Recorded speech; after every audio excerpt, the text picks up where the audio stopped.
You are listening to episode 11 of Namaste Inc., the podcast. This week, we speak with our very own Severina Hernandez. She is a health and wellness coach, body positivity advocate, brand strategist, marketing manager, co-host and co-founder of Namaste Inc. and Namaste Inc., the podcast, owner of Fresh Juice, and creator of The Balanced Life, a program designed to teach you how to live healthy and eat your cake too. Sev opens up about how she's inspired to be a Jane of many trades and the way she works mindfully to stay on top of her many roles. She shares how she turned her uncertainty about her life path into a fulfilling career by following her passions. She shares some deep and personal experiences, from her terrifying encounters with police misconduct to protecting the peace within her space. She shares how she balances her entrepreneurship with giving back and making a difference in the lives of others. If you are struggling with body image, imposter syndrome, or are interested in designing a fulfilling career with your multiple passions, then this is the episode for you. This is Namaste Inc., the podcast, episode 11. Namaste. Hey friends, welcome to Namaste Inc., the podcast. My name is Nikki Frechette, and I am here today with my co-host, Severina Hernandez. As previously mentioned, we're switching things up a bit by interviewing one another so that you can become better acquainted with us, your Namaste hosts, and all that we're about. As always, let's start off with a beautiful mindfulness exercise. May we begin our journey today by reconnecting with ourselves. Closing the eyes, sitting comfortably. Let's take a deep breath in and let it all out as you exhale. Letting go of any heavy energy that you feel is weighing you down in this moment. Letting go of any worries or stress. Simply giving yourself permission to enjoy stillness and awareness within this peaceful existence. Define stillness, define grounding, define this connection with your heart. May we set an intention today to breathe out any negativity, fear, or energy that does not serve our greater good. May we set an intention to inhale peace, love, and kindness to ourselves. Inhale, exhale. Become comforted by your own internal peace. Step into your own power, your own joy, your path to internal freedom. Inhale, exhale. Feel yourself grounded. Let go and open yourself to the radiant light around you. See this light and positive energy move through your entire body, filling your heart with peace and joy, filling you with confidence that you are ready to take on whatever the world may bring your way. You are ready. You are powerful. You are strong. You are loved. Introduce a powerful mantra within your heart, repeating this mantra a few times. I am powerful. I am worthy. I am grateful for all that I am. Stay with this deep, relaxing, peaceful feeling of bliss. Deep inhale, exhale. I am powerful. I am worthy. I am grateful for all that I am. And as you move forward with the rest of your day today, remember that this peaceful, powerful, beautiful energy that you have created from within is always here. It's always with you, guiding you and loving you through this journey. I am powerful. I am worthy. I am grateful for all that I am. Bring your awareness back to the room and your surrounding and slowly open your eyes. All right. I hope that grounding exercise did what it was supposed to do. I feel grounded. I feel centered. And I'm just ready to get into it. Let's get it started. Today is especially fun because I am here with my co-host, Lisa Marie Araguin, and we have the opportunity to interview the woman who makes it all happen, the one, the only, Severina Hernandez. So, Sev, will you please tell our listeners about yourself? Who are you and what do you do? Well, my name is Severina Hernandez, and I am 100% that bitch! I knew this wasn't going to go any other way. No, seriously, I am a Jane of all trades, I guess. I'm a health and wellness coach, and I have a coaching program called The Balanced Life, being healthy and eating your cake too. And within that, I really focus and make it a priority for my clients to not feel like they can't eat what they want. And, you don't have to deprive yourself. You just have to be mindful and eat things in moderation. I as well have a juice company called Fresh Juice, and that is fresh with a PH, not an F, as in like pH balance. You get it? Clever kitty cat. And I chose this name because I truly believe that having a high alkaline lifestyle and diet helps keep your body's pH level stay high. And this is the way to go because this deters many diseases from choosing your body as a hosting hub. And aside from health and whatnot, I'm also a brand strategist and marketing manager. I run and edit our podcast as well as our socials. And yeah, that about sums me up. Wow, that's amazing. I'm so impressed. You have a plethora of talents and skill set. Yeah. Severina really inspires me. And when I feel like I think I can't handle all that I have on my plate, I just look to her and just go, okay, you know what? I can do this. She's got this. I've got this. So Yeah, one of the things that I remember that I attached is when I met you, Severina, is I asked you, I said, so what is it that you do? And you just so nonchalantly sat there and you're like, I do everything. And I was like, wow, that is powerful. And I believed it. Like you said it from a place of integrity, which I thought was really cool. Well, and to that point, I have a different experience because when I first met Sev, she said the same thing. And I'm so used to people in the world kind of claiming that all doing, all knowing. And then, so I may have been a bit skeptical, and lo and behold, she showed me up. I was like, oh, she does everything, huh? No, sure enough, you guys, seriously, everyone listening, Severina is that woman. She does it all. So Sev, what inspires you to do the work, all of this work that you do? Honestly, just women, like seeing badass women kill it in their respective fields, exceeding expectations and pushing boundaries. When I see women do like dope shit, I'm just super inspired, and I'm like, wow, this woman did this, and whatever comes in front of me that I think that I can't tackle, can you only imagine what she saw in front of her and couldn't tackle, yet she like did it, and now she's just killing it.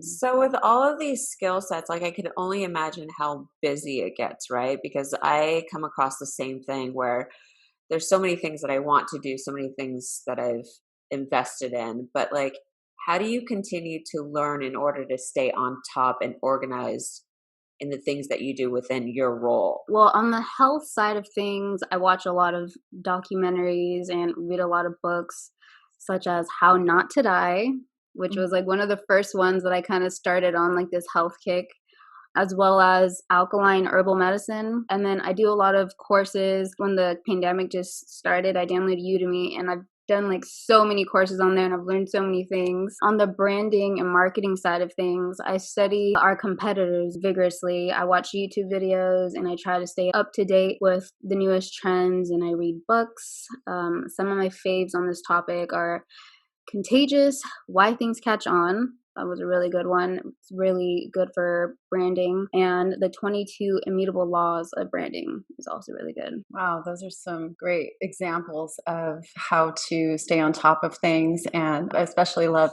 studying your competitors, because it's important to stay, unique to your brand and what you do, but it's also good to know what's going on out there. But thanks for all of those resources you just shared. So what are some of the biggest failures or obstacles you've encountered in the last year, and how have you overcome them? Well, I don't really see things as failures. I see hard times as learning experiences.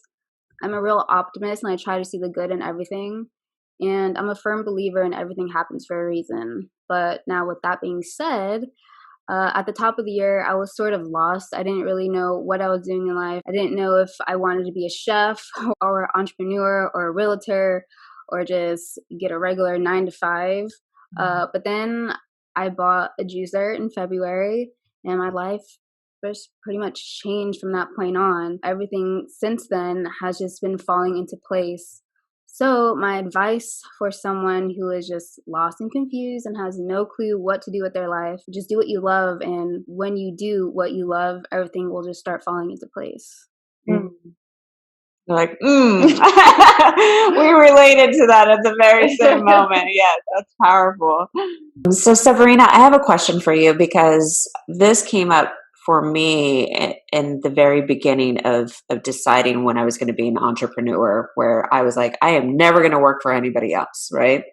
There was a breaking point for me. But what's the one thing you wish you had known when you began your career? That shit takes time. You can't go into things thinking that you're about to pop off instantaneously. Shit takes time and hard work. But trust me when I say this, if you love the work that you do and it's truly your passion, all of that hard work will pay off. And it really isn't going to feel like work. To others, it may seem like super tedious, but to you, it's just going to bring you joy. Yeah, I found that out over time too. I think it took me, I mean, I had like 3 jobs up until like the one career that led me to where I was at, right? Yes. And then finding like passion plus purpose equals like the successful income that you want from it, right? Mm-hmm. That's great. It does take time. I agree with you 100%. So, what advice would you give someone wanting to pursue a career similar to yours? Just start. Don't wait till everything is perfect. Just start. I went to school and changed my degree a lot, but I did study business for a stint in college. I've done essentially everything the complete opposite way than what all my professors taught me to do. So don't worry about having that business plan. Don't worry about having a lot of money. Don't worry about having the perfect location. And just be like Nike and just do it. Yeah. That really is the best advice, honestly. That was in a book that I was reading when I was trying to figure out myself, my pathway, and my passion. And the advice was just get that thing started. Just go build the website. Get your business card. It doesn't have to be perfect. Do it perfectly imperfect and just get out there. Let's move on to this. What is the biggest challenge you have with your specific role right now? And how are you going to overcome it?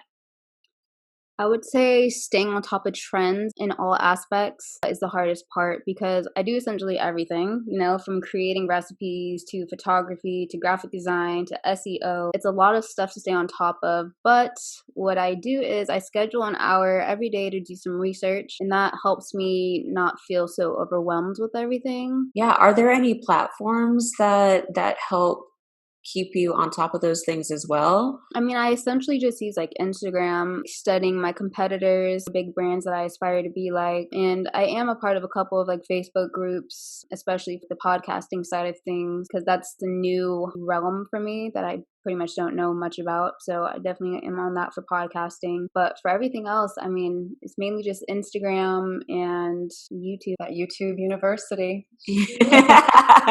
I mean, it's a big deal for a lot of people. Everyone's like, go to YouTube. Yes.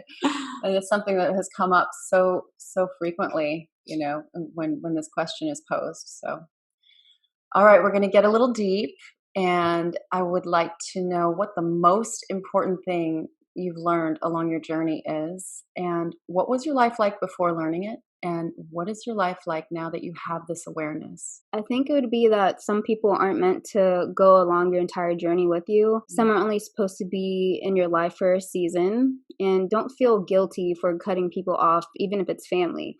You only get one life, and you need to start acting like it. You are the CEO of your life, and you need to hire, fire, and promote accordingly. Mm-hmm. Prior to realizing this, I would leave people in my life that weren't serving me, and now I cut people off with quickness. I'm so easy at cutting people off. If they do me wrong or just aren't doing anything for me, I just cut them off, even if it is family. Or even if it's not a straight cutoff, but just understanding what types of energies deplete your energy and take away from you moving towards your big goals, your big life goals, then it could be as simple as just eliminating time or specific events with those people if you can't fully cut them out, but just creating those boundaries that protect you and protect what you're building towards, right? Mm-hmm. Precisely. There's definitely a couple people on my phone that are set to do not disturb. So oh, I love that. Okay, that just sparked an idea. this brings me to this. Have you experienced something traumatic that has impacted your life or your perspective? And how did you grow from that trauma? I mean, I've had several traumatic experiences, but the one that had the biggest impact in my life mentally was being racially profiled and mistreated by the LAPD. So, just to give you a little backstory, on this particular day, I was with an ex. He was African American, and we were about to move. And because of this, we were looking for some help. You know how, like, there's Hispanics in front of Home Depot or whatever, they're down to help you, whatever. Right. And we also had our deposit on us in the car. We were about to go to U-Haul when we decided just to get some gas first. And we missed the turn for the gas station. And so we ended up turning around in a parking lot in the back onto the street. And then as we pulled onto the street, there was this Hispanic who looked as though he was walking towards the Home Depot. So I decided to roll down my window and ask him if he was looking for some work, because if he was, then we were moving and we could use some help. But he said no, and we just continued on to the gas station. I'll never forget this. We pulled up into the Pump 8 at Mobile on Sepulveda and Nordhoff, and literally no more than 2 minutes later, 2 cop cars pull up right behind us, and then they hop out with their guns out, just telling us to put our hands in the air. And then another 2 or 3 minutes later, 3 more cop cars come, same thing, guns drawn. And then we sit in the car for about, I don't know, maybe like 10 minutes or so until 2 all-black detective cars come. And then once they arrive, they all come towards the car, yanking us out of the car and then making us lie on the gas station floor. Like, my face was literally laying in oil. Like, I had oil on my face, on my clothes. It was awful. But since I was the only female there, they didn't have a female officer on the site. So I had to wait like an extra 5 minutes or so with this male officer digging his knee in my back until the female officer came to the scene so that way she could pat me down. And then once we got to the station and they began to interrogate me, it turns out they tried to say that we watched this Hispanic male take out money from an ATM that was in the parking lot that we turned around in and attempted to rob him. Obviously, I was like flabbergasted at these allegations or whatever, and I just laughed. I was like, okay, buddy, like, all right. And then when I just kept denying this, the detective then switched up their game plan and said, okay, well, then how about the money? And I told them, we were moving, and they didn't believe me. Instead, they told me I was a prostitute and that my ex was my pimp. And wow. Yeah. And so during the entire interrogation process, I was in there for at least probably like 3 or 4 hours with them trying to pin everything under the sun on me, from being a prostitute, from being a robber to being a scammer. And it was just crazy because at that time I was in college. It was like, you're trying to pin me down as this fucking criminal. Meanwhile, I'm an actual college student. Like, it's just crazy. But then after that, I went back to my cell, where I then cared for this woman who was withdrawing from heroin. And like, when you're withdrawing, you're freezing your ass off. And then on top of that, the cell is cold as hell. Everybody else in the cell that was with us, they're all sleeping. I was the only one that was like tentative. So I was kind of caring for this woman, and I tried so many times to get her an extra blanket, and no one would give her one. Every time I would ask, they just said no, 1 per inmate. After that night there in the regular holding cell, they then transferred me to an actual prison in downtown. I think it was like Twin Towers. And when I got to this prison, they strip searched us, and it was super inhumanely. They make you strip naked, bend over, spread your butt cheeks open and your coochie. Meanwhile, they're standing there behind you, flashing these lights, like, inside of you. Needless to say, I felt completely violated after that. And by this time, it was probably like 10 p.m. on the 3rd day of being in jail. And since they can't hold you more than 72 hours without evidence, my time was pretty much over at this point. It was like already the 3rd day. So I only spent about 5 hours in the actual prison cell, and they woke me up at 2 a.m. to be released. And upon my release, they essentially just handed me a bag with my cell phone in it, which was dead. They took our money away, so they didn't give me any money. They only gave me my dead phone and the release papers. No bus ticket, no like token for a bus, like nothing at all. So I asked them, how am I supposed to get home? And they said to take the bus. I asked, how do I get on the bus? Where's the bus? And they said, I don't know. So essentially I was in downtown LA at 3 a.m. in the pitch black, and there's absolutely no street lights around, and all I could do is just walk. I just kept walking, hoping I would run into a bus stop. I ended up walking for about 2 hours, scared as fuck. I kept thinking I was going to be murdered or raped because there's literally nothing but crackheads or homeless there. I eventually found a bus stop at around probably like 5, and then the driver tells me how to get home. Thank God. He was like the first like nice person I've encountered in 3 days. And then I take so many buses to get back to the valley. It had to have been at least 12 transfers. It was like bus to subway to bus to little bus to, I don't know, it was crazy. Not to mention, I had to walk an additional hour from the last bus stop to my house. And then once I got home, I didn't know what else to do but just lay in the tub and like sob my ass off. But I mean, if I'm being honest, I wouldn't trade this experience for the world. It taught me not to be afraid. It taught me to be brave. It taught me to be grateful for everything that I had. It also taught me that I need to, know my rights. And had I known my rights prior to this, I probably would not have gotten in this predicament to begin with. It doesn't justify what happened to me, but it would have probably helped the situation a little bit. How crazy is that too? Like it gave you also like an insight to how it happens repetitively with other people in that lifestyle, right? So like let's just like there are so many people that live on the streets, females, males, right? And progressively whether they're dealing with mental health issues and things like that, but this happens quite often, right? Mm-hmm. And for that to have like happened for you and give you insight to how these things are happening to people, like it's scary, right? You can't trust that these things are being handled properly. Yeah, it was almost as if I was on one of those shows, like the undercover shows or whatever, like Gosh. getting like an inside scoop.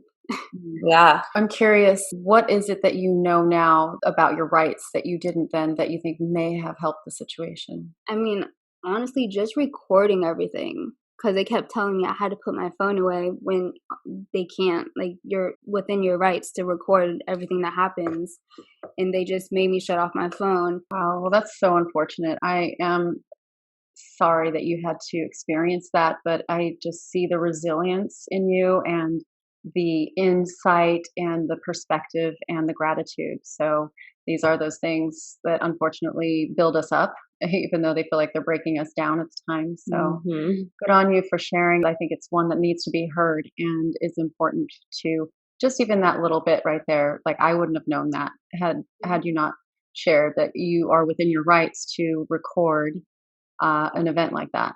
All right. I love. Sorry, go ahead. Oh no, it was just like heavy. I'm like, all right. On that.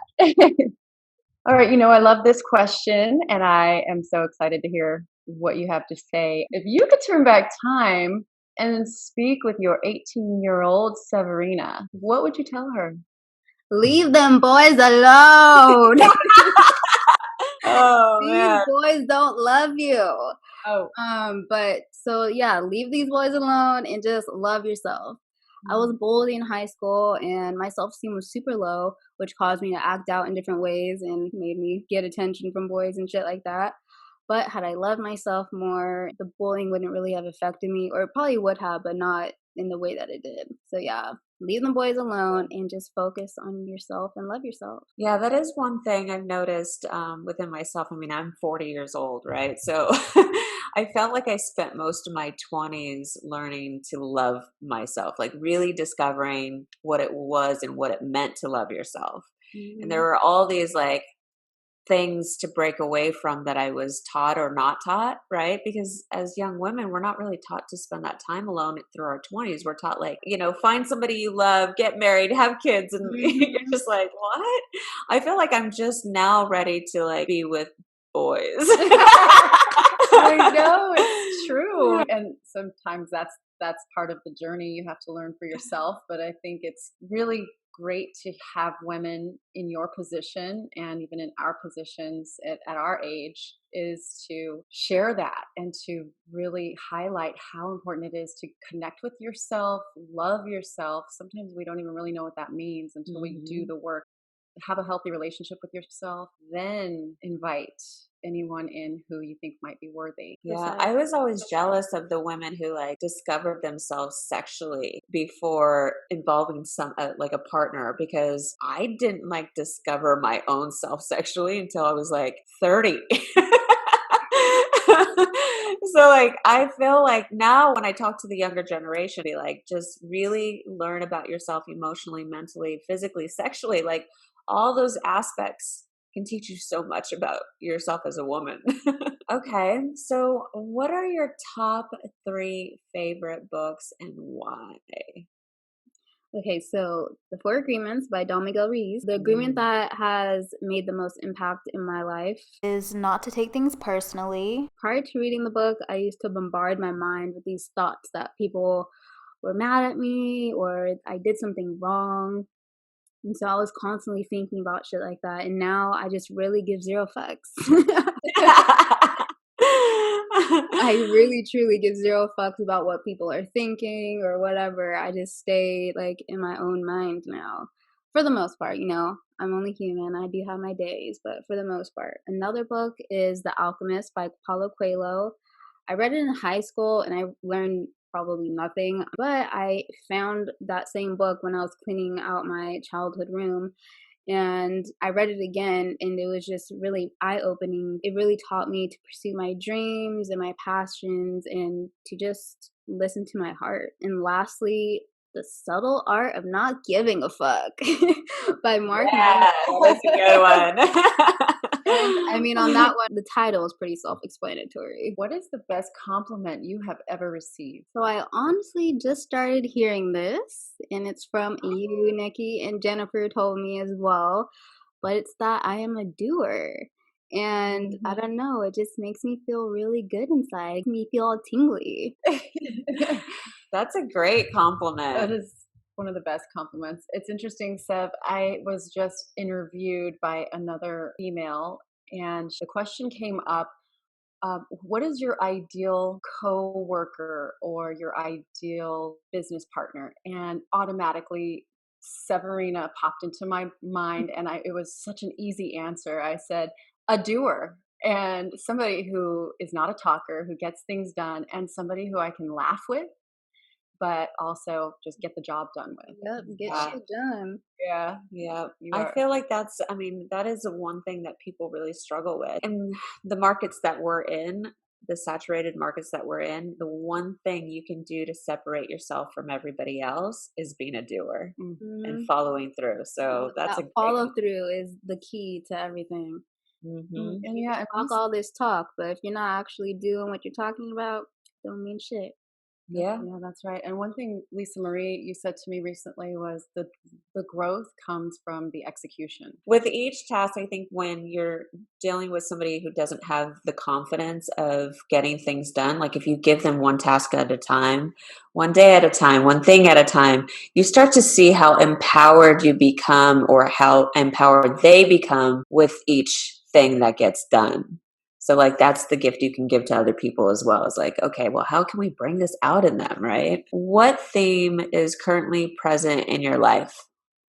Letting things be and allowing the universe to work for me as opposed to forcing what I think should happen. Once I stopped stressing about life, I really started to see things happen and work in my favor. Yeah, letting go to the universe. So how would your parents or family describe what it is that you do? Honestly, my mom really has no clue what it is that I do. She probably tells people I'm a vegan as if it's my job or something. But my aunt, she's like our namaste, she's like our biggest fan.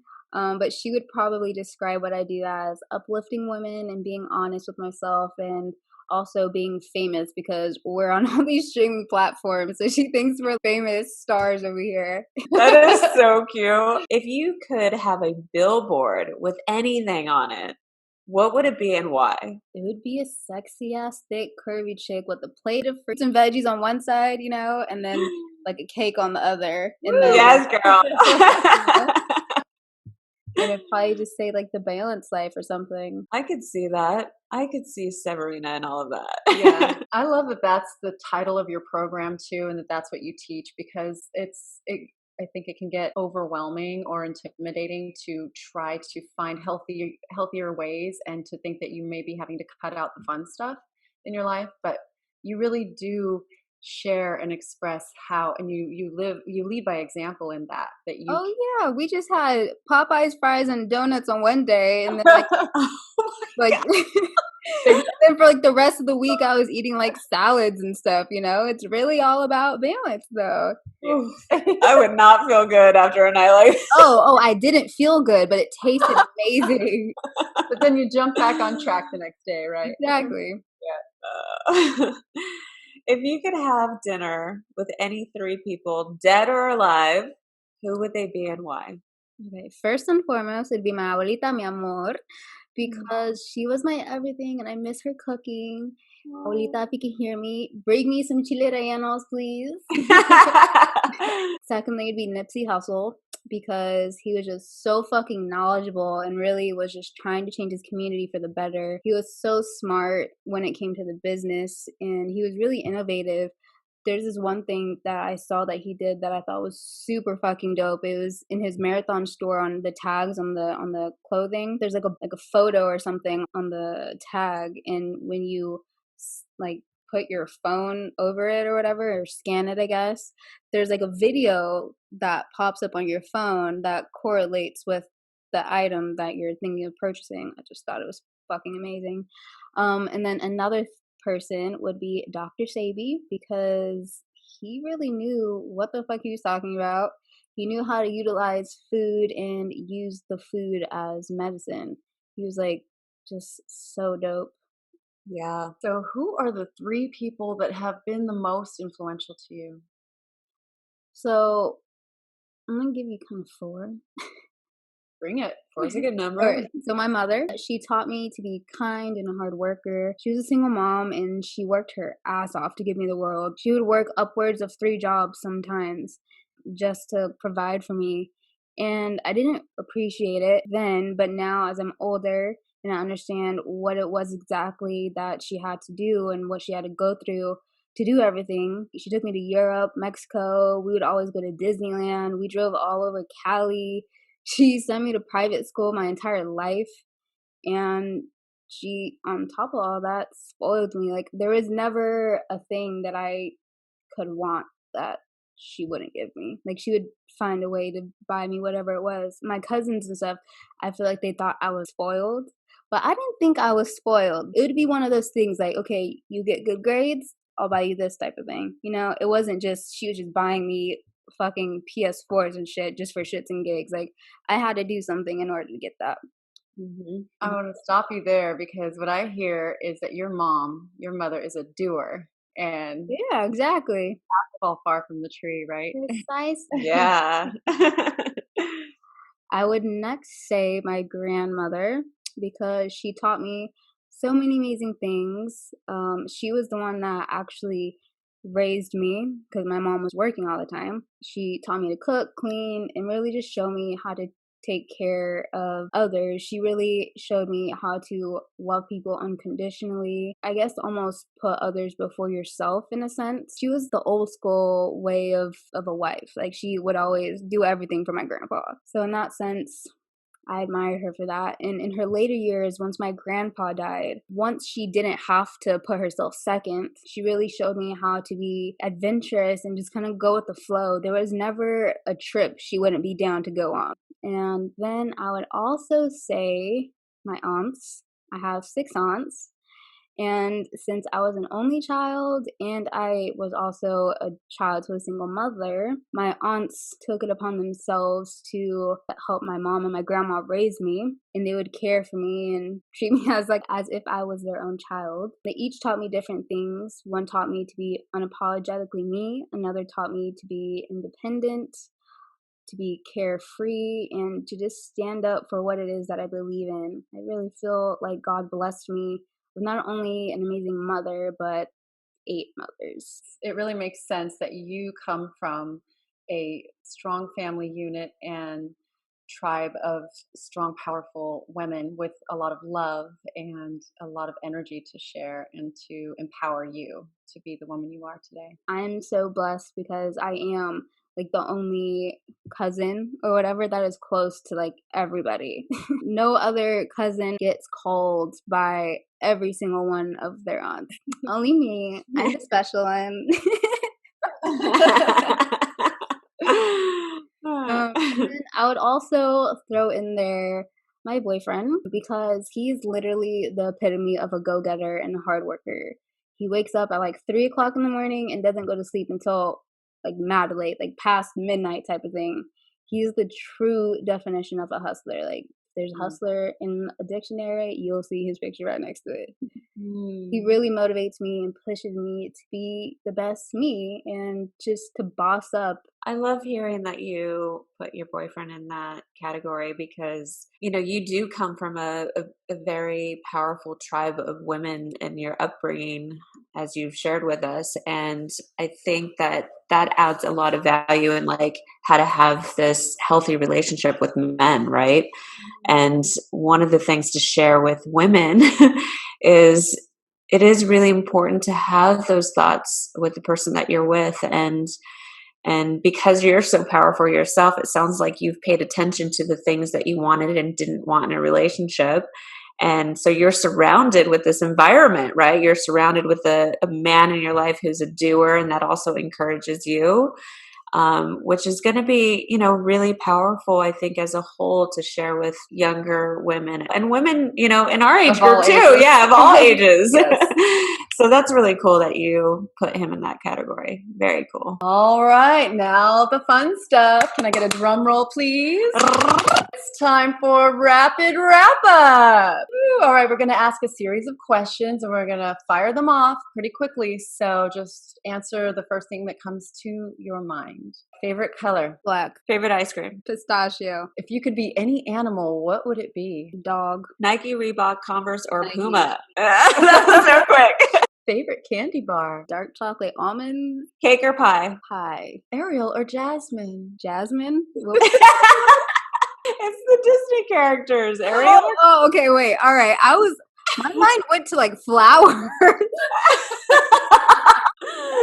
All right. Ariel or Jasmine? Jasmine. Celebrity crush. Ooh, I don't have one, to be honest. First celebrity crush, like your first. Okay, when I was like probably 12, I guess Chris Brown. Dawn or dusk? Dawn. Grandma panties, boy shorts, or thongs? Grandma panties all day. All right, that's 2 minutes, guys. All right, so can you tell our listeners where they can connect with you online? Absolutely. On Instagram at sev.hernandez, that is SEV.Hernandez, as well as Fresh Juice, that is PH, remember PH, Fresh Juice. And you can also hit up namaste.inc. That's it for this week. Thank you for tuning in. Next week, we'll be speaking with another badass woman, Lisa Marie Aragin. To listen to our previous episodes, please subscribe on your favorite streaming platform and share it with your friends. And if you enjoyed what you've heard, and head over to Apple Podcasts to leave a review. Reviews are what gets us in front of more listeners like you. If you'd like, you can connect with us on Instagram at namaste.inc. Namaste.